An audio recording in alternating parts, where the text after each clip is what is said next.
a distinguishing aspect of America is that it has been the only advanced country that has not recognized the right to access to health care as a basic human right.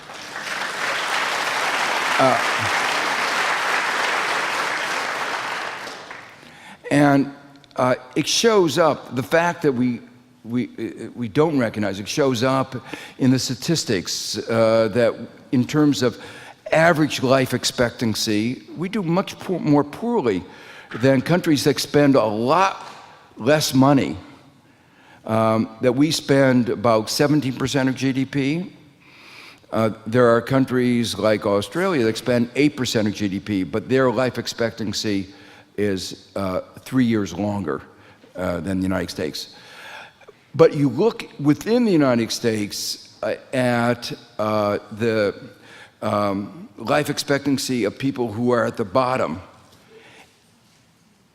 Even something broad like those women who have not graduated from high school.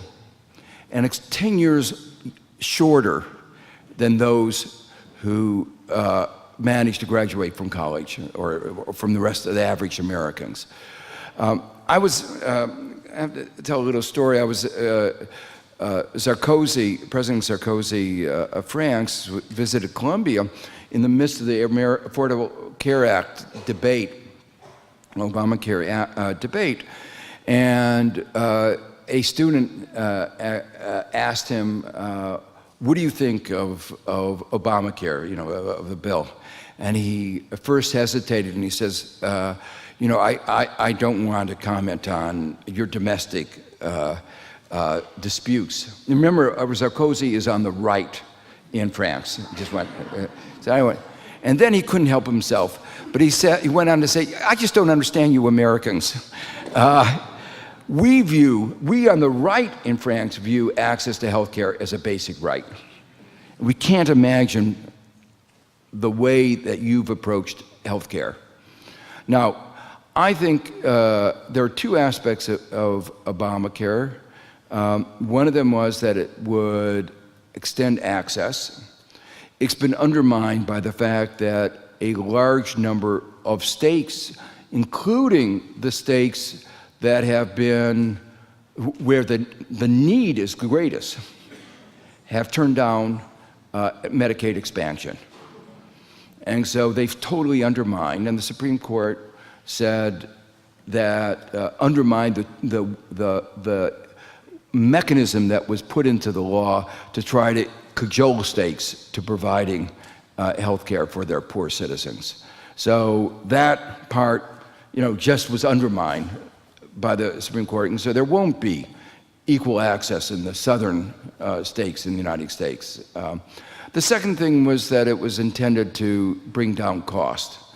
I think it will do that to some extent, but in getting that agreement, Obama made some compromises that allowed monopoly power to continue in the health insurance industry. It allowed monopoly power to continue in the pharmaceutical industry, and one of the reasons why Americans pay much higher drug prices than others, anywhere else in the world.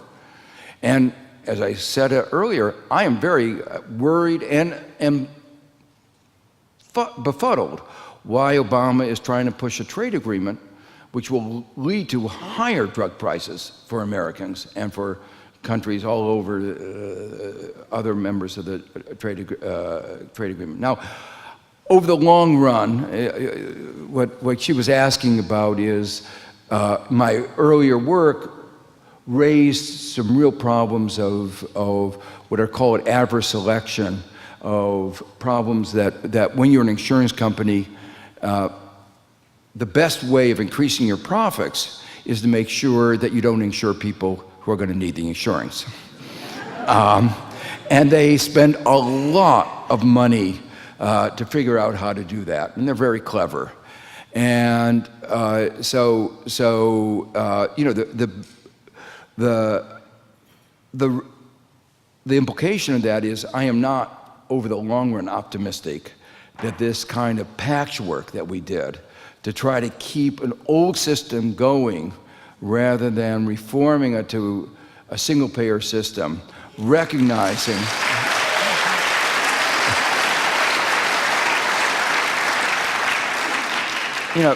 recognizing that that system is broken. And I mentioned before that, how much evidence do you need? The experimenting supply-side economics, 35 years old, has been a failure.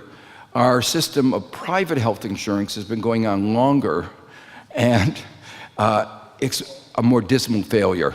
So I think eventually we will have to to think about alternatives, and there are alternatives that are working so much better than ours. Thank you so much.